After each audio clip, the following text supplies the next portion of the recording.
Hồi một, biển Đông dậy sóng, thần long trừ yêu. Thuở hồng hoang khai mở, khi cõi trời và đất mới định, vùng lĩnh Nam hiện lên mờ ảo trong sương khói. Đất đai tuy chủ phú, nhưng ẩn tàng một nét hoang sơ, u tịch đến rợn người. Núi non hiểm trở trùng điệp, rừng sâu u tịch, khí độc và lam chướng bao phủ vạn vật quanh năm. Con người khi ấy chỉ là những sinh linh nhỏ nhoi, thân phận mỏng manh tựa cánh bèo, phải nương náu nơi hang sâu hốc đá. Mỗi đêm về, họ co cụm quanh những đống lửa leo lét, lắng nghe tiếng gió rít qua vách núi, xen lẫn tiếng gầm gừ của mãnh thú vọng về từ chốn rừng thiêng. Tuy nhiên, nỗi tai ương khủng khiếp nhất lại không xuất phát từ nơi rừng thiêng nước độc, mà lại nổi lên từ chốn biển cả mênh mông. Biển Đông khi ấy ẩn giấu một đại yêu quái, dân gọi là ngư tinh.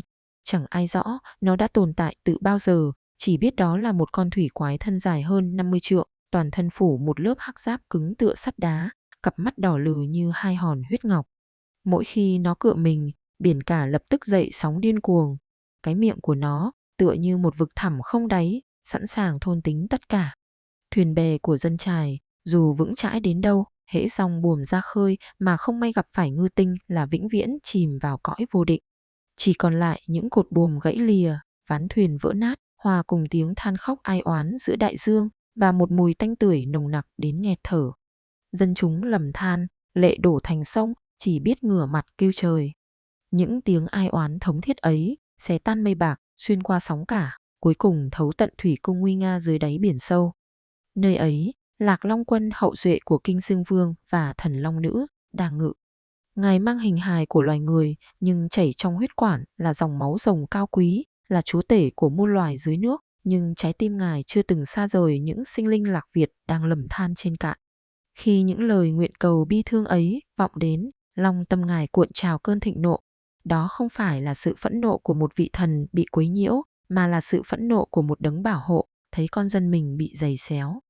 Đất của ta, dân của ta, lũ súc sinh dám cả gan hoành hành. Không một giây chần chừ, từ đáy thủy cung, một cột sáng vàng rực phá tan mặt biển, bắn vút lên cửu thiên. Biển Đông đang gào thét bỗng chốc rẽ sóng. Lạc Long Quân hiện thân, thần uy lẫm liệt, kim lân óng ánh dưới ánh mặt trời, ánh mắt uy nghiêm tựa sao trời, khí chất áp đảo vạn vật. Cảm nhận được uy áp chí mạng, ngư tinh cũng giống lên một tiếng kinh thiên động địa, trồi cả thân mình khổng lồ lên, lao tới như một ngọn hắc sơn di động. Trận thủy chiến vĩ đại nhất của thời Hồng Hoang bắt đầu.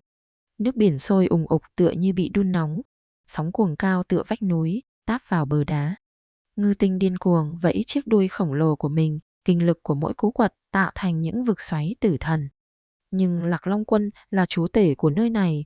Ngư tinh chỉ có sức mạnh tàn bạo, còn ngài là trí tuệ của đại dương. Ngài không dụng sức phàm, thân ngài thoát ẩn thoát hiện, hóa thành ngàn vạn thủy long, luồn lách né tránh những cú táp trời giáng, những cú quật đuôi đầy uy lực. Ngài dùng thần lực điều khiển dòng hải lưu, biến nước mềm thành những sợi xiềng xích thép, khóa chặt thân hình cành càng của con quái vật. Bị trói buộc, ngư tinh càng thêm gầm rít. Nó dồn hết sức bình sinh, phá tan xiềng xích, há cái miệng lớn như chậu máu lao tới, quyết nuốt chửng vị thần long. Chỉ chờ có vậy, Lạc Long Quân đột ngột ngưng tụ thân hình, ngài vận chân nguyên của rồng, giáng một đòn sấm sét chí mạng. Một tiếng nổ kinh hoàng vang dội đất trời, ánh sáng của thần lực lóe lên, rạch ngang bầu trời, xé toạc lớp hắc giáp. Huyết yêu loang đỏ cả một vùng biển. Thân xác khổng lồ của ngư tinh bị chém đứt làm ba khúc, trôi dạt theo ba hướng. Cơn thịnh nộ của biển cả lập tức tan biến. Về sau, đất đá bồi tụ quanh ba khúc thân ấy, hóa thành ba hòn đảo lớn, sừng sững trấn giữ cửa biển. Trên bờ, dân làng nín thở chứng kiến toàn bộ thần tích. Từ nỗi tuyệt vọng, họ vỡ òa trong niềm hân hoan tái sinh. Tất cả đồng loạt bái lạy, dập đầu tạ ơn về phía ngài. Lạc Long Quân đưa mắt nhìn con dân, ánh mắt ngài vẫn nghiêm nghị nhưng ẩn chứa nét ấm áp. Ngài biết một mối đại họa đã trừ, nhưng đất lĩnh Nam vẫn còn chìm trong tiếng rên xiết của nhiều loài yêu tà khác. Ngài chỉ lặng lẽ gật đầu, rồi hóa thành một luồng kim quang, nhập vào làn nước, bình yên quay về thủy cung. Hồi 2, dân oán Tây Hồ, thủy công diệt cáo. Biển Đông vừa lắng, nhưng cõi trần ai, oán khí chưa tan. Từ chốn lĩnh Nam, lại vọng lên tiếng khóc than ai oán, lần này không phải từ ngoài khơi xa, mà từ ngay chốn Long Biên. Phía tây thành cổ có một ngọn núi đá, dưới chân núi là một cái hang sâu thẳm, tối tăm. Hang này ăn thông ra một hồ nước rộng lớn, quanh năm sương khói giăng mờ ảo, người đời gọi là Tây Hồ. Nơi đây chính là xào huyệt của một con cửu vĩ hồ đã tu luyện ngàn năm. Con yêu này không như ngư tinh chỉ biết cậy sức hung tàn, nó quỷ quyệt khôn lường. Cửu vĩ hồ thường ẩn mình dưới làn sương, đợi đêm trăng mờ, liền hóa phép thành hình người.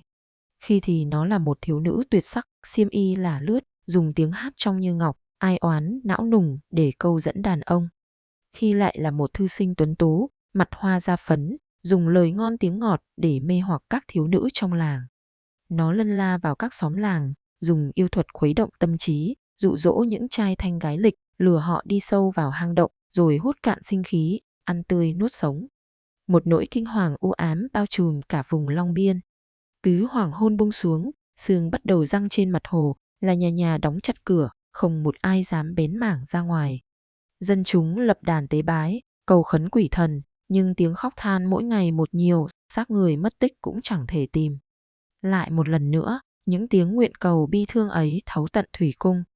Long tâm của Lạc Long Quân lại lần nữa chấn động, ngài lập tức phá tan mặt nước, hiện thân ngay tại Tây Hồ. Đứng giữa làn sương yêu khí đặc quánh, ngài thấu rõ sự quỷ quyệt của con súc sinh này. Nó không giao chiến trực diện, mà dùng ảo thuật làm bùa mê, lẩn trốn trong hang sâu, địa thế vô cùng hiểm trở. Vị thần long đứng trên đỉnh núi, ánh mắt rực lửa. Ngài biết, muốn diệt trừ con yêu này, không thể dùng sức mạnh đơn thuần. Nếu nó trốn trong hang đá, ta sẽ dùng thủy pháp nhấn chìm hang đá. Nghĩ rồi, ngài không vội tiến vào hang sâu. Ngài vận chân nguyên, dùng hịch thần long, hiệu triệu các vị thủy thần sông Lô. Lập tức, một cảnh tượng kinh thiên động địa diễn ra. Dòng sông Lô vốn đang lững lờ trôi, bỗng gầm giống lên như một con mãng xà khổng lồ. Nước sông cuồn cuộn dâng cao, bẻ dòng chảy ngược, hợp lưu với nước hồ Tây. Mặt hồ trong phút chốc dâng lên ngập trời, sóng nước điên cuồng, biến cả vùng thành một biển nước mênh mông. Nước lũ cuồng nộ, mang theo sức mạnh, ý chí của rồng thần, ồ ạt xối thẳng vào sào huyệt của Cáo Tinh. Từ lòng đất vọng lên tiếng gầm thét ai oán, phẫn nộ. Bị thủy pháp nhấn chìm, long mạch bị cắt đứt, không còn đường thoát thân, Cửu Vĩ Hồ buộc phải liều mình phá đỉnh hang chui ra.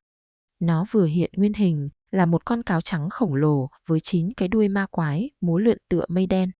Nó định bay vút lên tẩu thoát thì Lạc Long Quân đã chờ sẵn. Ngài chỉ phất tay, hàng ngàn cột nước lập tức hóa thành thủy long, gầm giống, bay lên trói chặt con yêu quái. Một tia sét thần từ tay ngài giáng xuống. Giữa tiếng nổ kinh hoàng, con cáo 9 đuôi bị đánh tan, hồn phách tiêu tán. Thủy công hoàn tất, nước dần rút đi, trả lại cho Tây Hồ vẻ tĩnh lặng vốn có, nhưng trong vắt, thanh sạch hơn xưa. Hang ổ yêu quái đã bị phá hủy hoàn toàn, vùng đất trũng nơi hang sập về sau được dân làng gọi là đầm Xác Cáo. Oán khí tan biến. Dân chúng thành Long Biên vỡ òa trong hạnh phúc, họ đổ ra khỏi nhà, quỳ lạy tạ ơn vị thần long hộ quốc. Lạc Long Quân nhìn dân chúng an cư, nhưng ánh mắt ngài vẫn đăm đăm hướng về phía những cánh rừng già ở mạn ngược. Nơi đó, một tà khí cuối cùng, cổ xưa và hung dợn nhất, vẫn đang tồn tại. Hồi ba rừng thiêng trừ mộc, khai sáng dân lạc. Sau khi diệt Cáo Tinh, bình yên ngỡ đã trở lại. Nhưng từ chốn rừng thiêng mạn ngược, nơi con người chưa từng dám đặt chân, một thứ tà khí còn cổ xưa và hung dợn hơn bắt đầu trỗi dậy. Đó là mộc tinh. Một cây cổ thụ đã sống qua vạn kiếp, hấp thụ tinh hoa trời đất, nhưng cũng hút cạn sinh khí của muôn loài. Thân nó to lớn sừng sững, che lấp cả một góc trời. Từ trong bóng tối của tán lá, nó tạo ra vô vàn ảo ảnh, yêu mị. Nó dùng tiếng thì thầm của lá, tiếng suối róc rách ma quái để dẫn dụ những người thợ săn lạc lối. Ai chót tiến vào lãnh địa của nó sẽ lập tức bị rễ cây trườn lên như rắn độc, trói chặt, rồi từ từ hút cạn sinh khí cho đến khi chỉ còn là cái xác khô. Tà khí của mộc tinh lan rộng, khiến cây cỏ xung quanh cũng hóa thành yêu ma, muông thú trở nên hung dữ. Cả một vùng rừng núi trù phú bỗng chốc hóa thành tử địa.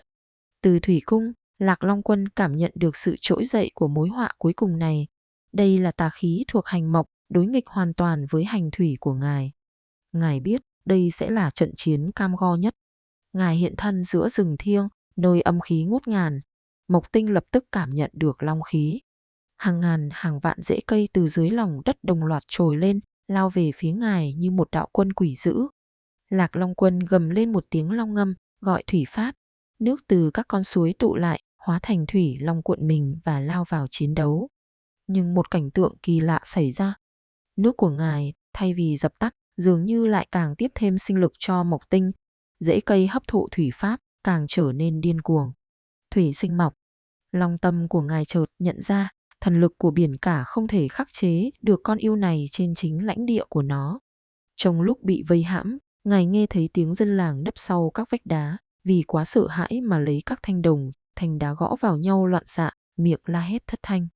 Và ngài nhận ra, những âm thanh hỗn loạn đó, khi vang lên, lại khiến thân mình mộc tinh run rẩy, các ảo ảnh tan biến, con yêu tỏ ra đau đớn. Một kế hoạch lóe lên trong trí óc bậc thần long, ngài phá vòng vây, bay vút lên, dùng thần lực truyền âm đến dân làng. Hỡi con dân của ta, yêu quái này sợ hãi, âm thanh chấn động. Hãy lấy tất cả những gì có thể tạo ra tiếng vang, gõ lên, hò reo lên. Nghe lời thần, dân làng bừng tỉnh, họ lấy hết can đảm, đem chiêng đồng, trống ra thú, gõ vào đá, vào cây, đồng loạt hò reo vang dội. Hàng ngàn âm thanh hợp lại, tạo thành một làn sóng chấn động kinh hoàng, xé tan sự tĩnh mịch của khu rừng. Mộc tinh gầm giống trong đau đớn, yêu khí của nó bị phá tan, ảo ảnh không còn, thân cây cổ thụ nứt toác. Chỉ chờ có vậy, Lạc Long Quân ngưng tụ toàn bộ thần lực, gọi một tia thiên lôi, giáng thẳng vào chân nguyên của Mộc tinh. Một tiếng nổ long trời, cổ thụ ngàn năm bốc cháy đùng đùng, rồi đổ sập, tà khí tan biến theo tro bụi. Khu rừng trở lại bình yên. Ba mối đại họa lớn nhất, Ngư Hồ và Mộc, đã vĩnh viễn bị diệt trừ. Đất lĩnh Nam hoàn toàn bình yên. Lạc Long Quân nhìn dân chúng, giờ đây đã bước ra khỏi nơi ẩn nấp, reo hò trong niềm vui. Ngài nhìn thấy họ tuy dũng cảm, nhưng đời sống vẫn còn quá mong manh, vẫn ăn lông ở lỗ. Lòng tâm của ngài chợt dâng lên một nỗi trắc ẩn. Ngài nghĩ, Trừ yêu chỉ là phần ngọn, dạy dân tự cường mới là gốc rễ. và ngài quyết định ở lại. Ngài không về thủy cung ngay, ngài đi khắp các bản làng, dạy dân cách thuần phục dòng nước để gieo mạ, trồng lúa. Ngài gọi lửa, dạy họ cách nấu chín thức ăn, từ bỏ thói quen ăn sống. Ngài dạy họ dùng tre gỗ dựng nhà sàn để tránh ẩm thấp và thú dữ. Ngài dạy họ dùng tiếng cồng chiêng, tiếng trống không chỉ để trừ tà, mà còn để ăn mừng, để kết nối cộng đồng. Ngài, từ một vị thần bảo vệ, đã trở thành một nhà khai sáng. Khi lúa đã trổ đồng, khi khói bếp đã bay lên ấm áp từ mỗi mái nhà, Lạc Long Quân biết sứ mệnh của ngài ở cõi trần đã tạm hoàn tất. Ngài đứng trên một ngọn núi cao, nhìn vùng đất lĩnh Nam lần cuối. Bấy giờ, non sông gấm vóc, dân chúng an cư, một niềm vui sâu thẳm dâng lên trong lòng vị thần. Ngài hóa thành một luồng kim quang, bay về phía biển đông, lặng lẽ quay về thủy cung. Mặt biển khép lại, cõi trần tạm yên. Hồi 4, tiên nữ xả thân, dòng thần định duyên. Đại yêu tuy đã diệt, non sông lĩnh Nam tưởng đã vĩnh viễn an bình. Nhưng vết sẹo của cuộc chiến hằn sâu trong lòng đất, những tà khí tàn dư, những u uất oán hận của yêu ma tan tác, chúng không tiêu biến hoàn toàn. Chúng ngưng tụ lại, hòa vào xương lam chướng khí, biến thành một thứ ôn dịch vô hình, lan tràn khắp các bản làng. Lúa ngoài đồng, lẽ ra phải trổ bông kết hạt, bỗng trở nên khô héo. Nước trong giếng, lẽ ra phải trong sạch thơm lành, bỗng trở nên vẩn đục. Dân chúng, vừa mới biết dư vị của cơm chín, nay lại ngã rạp trong từng cơn sốt, da rẻ xám ngoét, hơi thở tàn lụi dần. Tiếng khóc than, một lần nữa, lại vang lên ai oán. Chính lúc này, từ đỉnh non cao mây phủ, nơi Viêm Đế Thần Nông ngự trị, có một tiên nữ lặng lẽ giáng trần. Nàng là Âu Cư. Dung mạo nàng thanh khiết tựa sương mai, xiêm y trắng muốt như mây trời. Nàng là hiện thân của sự sống, của lòng nhân ái. Đang du ngoạn cõi tiên, nàng chợt nghe thấy tiếng rên xiết thống khổ từ cõi hạ giới.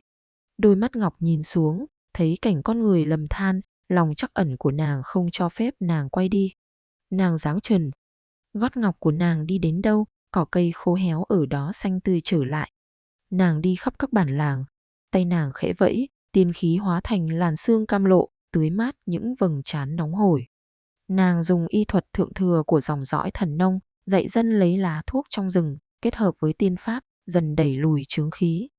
Nhưng khi nàng đặt chân đến một ngôi làng ven bờ sông Lô, nơi tà khí tụ lại nặng nề nhất, ôn dịch đã thành đại họa. Người sống kẻ chết nằm la liệt, tiếng khóc đã cạn, chỉ còn sự im lặng chết chóc. Lòng nàng đau như cắt. Nàng biết y thuật thông thường không thể cứu vãn. Muốn cứu họ, chỉ có một cách, lấy tiên nguyên của chính mình làm vật tế, thực hiện một nghi lễ thanh tẩy tối thượng. Đứng giữa ngôi làng tang thương, Âu Cơ nhắm mắt, hai tay kết ấn. Nàng dốc cạn tiên lực của mình. Một cột sáng màu ngọc bích từ thân nàng bùng lên, chói lòa, lan tỏa ra xung quanh. Cột sáng thuần khiết đi đến đâu, chứng khí đen kịt tựa mực tàu tan biến đến đó. Những hơi thở tàn lụi dần trở nên đều đặn. Dân làng, từ cõi chết, đã được kéo về. Làn sương thanh tẩy cuối cùng tan vào không khí. Nhưng cột sáng ngọc bích vừa tan, Âu Cơ lập tức lảo đảo. Tiên lực đã cạn. Thân thể nàng nặng trĩu, xiêm y lấm bụi trần, dung mạo ngọc ngà trở nên nhợt nhạt. Trong mắt nàng cảnh vật xung quanh dần mờ đi. Nàng chỉ kịp nghe tiếng sông Lô vỗ bờ, trước khi gục ngã xuống bãi cỏ ven sông, mong manh tựa một cánh hoa tàn trong bão tố. Chính ngay khoảnh khắc nàng yếu đuối nhất, khi tiên khí trên người đã lụi tàn, dưới lòng sông Lô, nơi tà khí cuối cùng ngoan cố nhất ẩn nấp, một con dao long ngửi thấy mùi sinh lực thuần khiết đang hấp hối. Nó chờ đợi giây phút này. Mặt sông đột ngột sủi bọt đen ngòm, một cái đầu đầy vảy tanh tưởi trồi lên, nó gầm lên một tiếng man rợ, há cái miệng huyết bồn, lao thẳng về phía tiên nữ đang bất lực trên bờ. Âu Cơ nhắm mắt, tuyệt vọng, nhưng cùng khoảnh khắc đó, dưới thủy cung, Lạc Long Quân đang nhắm mắt tĩnh tọa, bỗng mở bừng mắt, lòng tâm ngài rung động dữ dội. Ngài cảm nhận được hai luồng khí, một luồng tà khí hắc ám vừa trỗi dậy và một luồng tiên khí thuần khiết, cao quý, đang lụi tàn. Không một giây suy nghĩ, ngài xé tan mặt nước. Trên mặt sông Lô, ngay trước mõm con dao long, bùng nổ thành một cột nước vàng rực. Lạc Long Quân hiện thân. Thần uy của rồng thần khiến con dao long run rẩy. Nó còn chưa kịp nhận ra điều gì, một luồng kim quang từ mắt ngài đã bắn ra, xuyên thủng đầu nó. Con dao long gầm lên một tiếng cuối cùng rồi tan biến thành khói đen. Trận chiến kết thúc còn nhanh hơn một cái chớp mắt. Lạc Long Quân quay lại, bước lên bờ. Ngài nhìn thấy tiên nữ đang nằm đó, hơi thở mong manh. Ngài quỳ một gối, nhẹ nhàng đỡ nàng. Ánh mắt ngài, vốn chỉ quen với sự nghiêm nghị của chiến trận, nay chợt ánh lên một tia rung động. Ngài đưa tay vận chân thủy, tinh hoa sinh lực của rồng thần truyền vào cơ thể nàng. Dòng nước thuần khiết lập tức chữa lành những kinh mạch đã cạn kiệt. Âu Cơ từ từ mở mắt, nàng nhìn thấy vị thần long oai nghiêm, người vừa cứu nàng khỏi cửa tử. Ngài nhìn nàng, ánh mắt không chỉ có sự che chở, mà còn đong đầy lòng cảm phục trước sự hy sinh cao cả. Họ, một người là rồng của biển, một người là tiên của núi, đã gặp nhau như thế. Tình yêu nảy nở từ sự che chở và lòng cảm phục đã bắt đầu. Ngài nhẹ nhàng bế nàng lên, hóa thành một luồng sáng, bay về núi Nghĩa Lĩnh. Lần đầu tiên, vị thần của biển cả quyết định ở lại trần thế, bầu bạn cùng nàng. Hồi năm, rồng thiên giao hỏa, một bọc 100 con. Kể từ ngày định duyên bên sông Lô, Lạc Long Quân, vị thần của biển cả, đã vì ái tình mà lưu lại cõi trần. Ngài đưa Âu Cơ, tiên nữ của non cao, về ngự tại núi Nghĩa Lĩnh. Nơi đây là chốn giao thoa của khí thiêng sông núi, lòng mạch vượng nhất đất lĩnh Nam. Rồng và tiên, nước và lửa, âm và dương. Hai bản thể vĩ đại, tưởng chừng tương khắc, nay lại vì lòng cảm phục và ái ân mà quyện hòa làm một. Họ kết tóc xe duyên, long phụng hòa minh. Cung điện trên núi Nghĩa Lĩnh, dù không lộng lẫy như thủy cung, không huyền ảo tựa cõi tiên, nhưng lại ấm áp một thứ hạnh phúc rất thực của trần thế. Ngày vui thấm thoắt thoi đưa, chẳng bao lâu sau, Âu Cơ biết mình đã mang long thai. Đây là sự kết tinh hoàn hảo của hai dòng máu thần thánh. Khí thiêng của rồng thần từ biển cả hòa quyện cùng tiên khí của thần nông từ non cao. Đến kỳ khai hoa nở nhụy, đất trời Nghĩa Lĩnh bỗng rực lên một luồng hồng quang chói lọi, mây lành ngũ sắc vần vũ bay về. Âu Cơ không sinh ra con, mà nàng hạ sinh một bọc son khổng lồ, tỏa ra hơi ấm kỳ diệu và hương thơm ngào ngạt.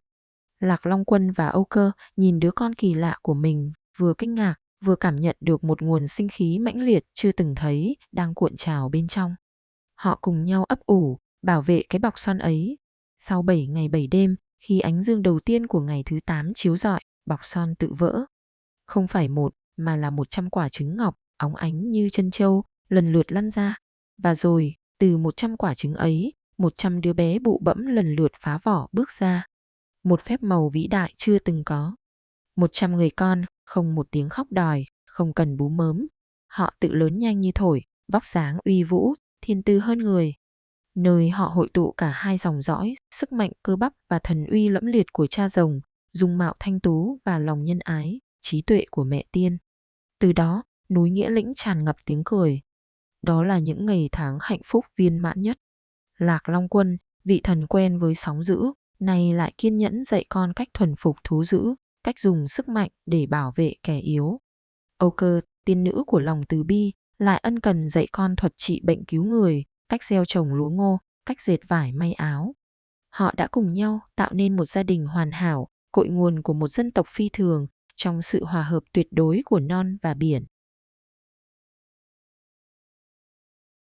Hồi 6, Rồng Vương nhớ biển, tiên nữ thương non.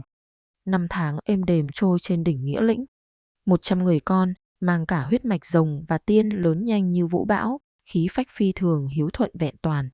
Tiếng cười nói, tiếng luyện võ, tiếng học đàn vang vọng cả một góc trời. Hạnh phúc tưởng chừng viên mãn, vĩnh cửu. Thế nhưng dưới sự êm ả đó, một nỗi u hoài vô hình bắt đầu len lỏi. Ái ân phu thê vẫn sâu đậm, nhưng căn cơ bản thể của hai vị thần bắt đầu trỗi dậy, mạnh mẽ hơn cả ái tình. Lạc Long Quân, dẫu vui vầy bên con, vẫn thường lặng lẽ đứng trên đỉnh núi, ánh mắt không nhìn đàn con đang vui đùa, mà đau đáu hướng về phương đông, nơi biển cả ngàn trùng. Không khí của núi rừng, dù trong lành, nhưng với ngài, nó quá khô cằn và mỏng manh. Long thể của ngài, vốn quen ngự dưới áp lực của biển sâu, nay cảm thấy bức bối ngột ngạt. Ngài nhớ ra diết cái mùi mằn mặn của sóng, nhớ tiếng gầm của đại dương. Và Âu Cơ, nàng vẫn ân cần chăm sóc chăm con, vẫn dịu dàng bên phu quân.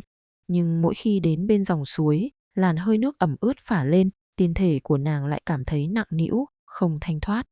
Nàng là tiên, nàng thuộc về sương khói, thuộc về đỉnh cao mây phủ, nơi không khí thuần khiết. Ở chốn này, nàng thấy tiên lực của mình, dẫu không mất đi, nhưng dường như đang dần u uất lại. Họ vẫn yêu nhau, nhưng cả hai đều nhận ra sự khác biệt không thể dung hòa.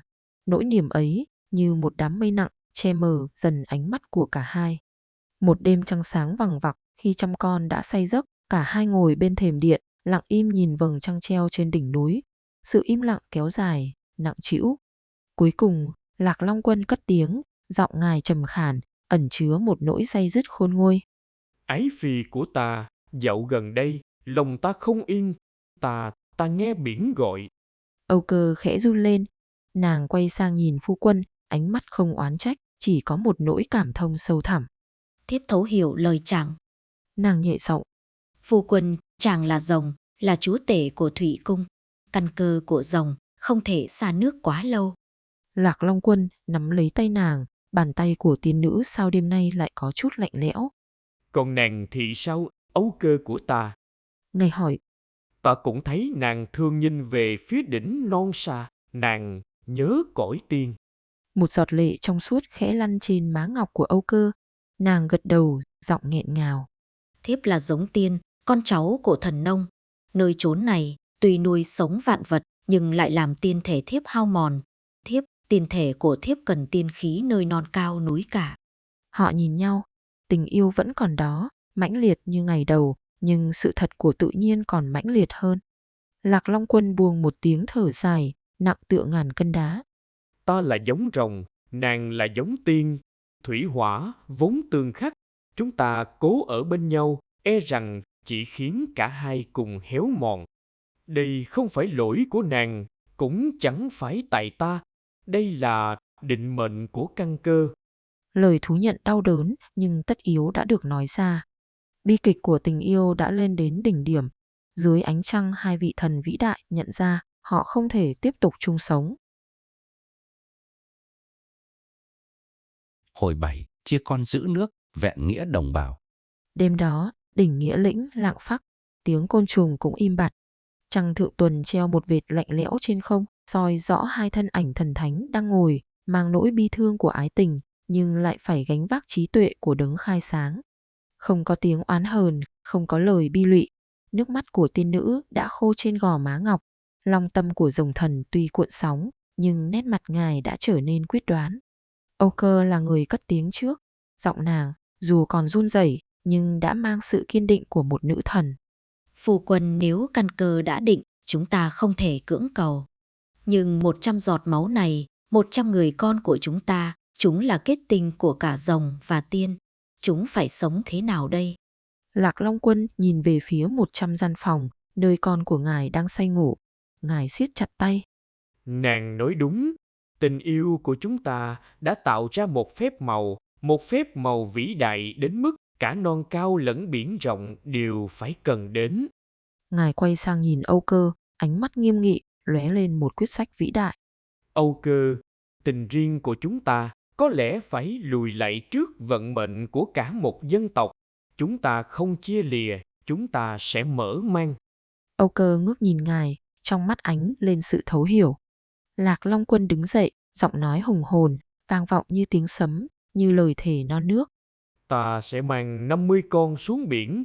Ta sẽ dạy chúng cách chế ngự sóng cả, cách làm chủ đại dương. Chúng sẽ là biên cương, là lá chắn thép, là gốc rễ của nghề đi biển, mở mang bờ cõi. Ngài nhìn nàng, ánh mắt dịu lại.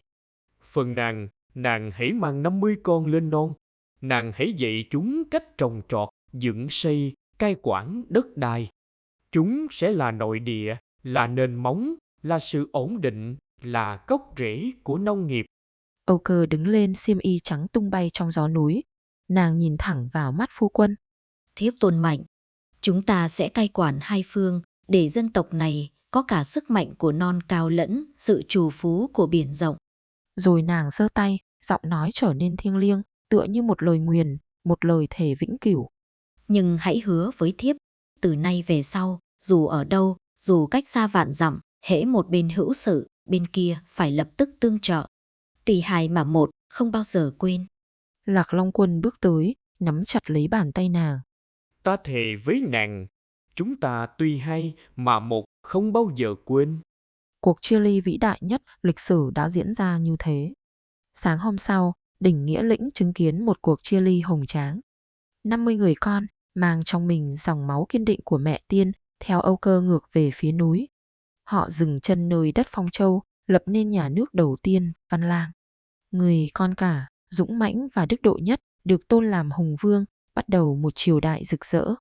50 người con còn lại, mang trong mình huyết mạch cuồng nhiệt của cha rồng, theo Lạc Long Quân xuôi về Biển Đông.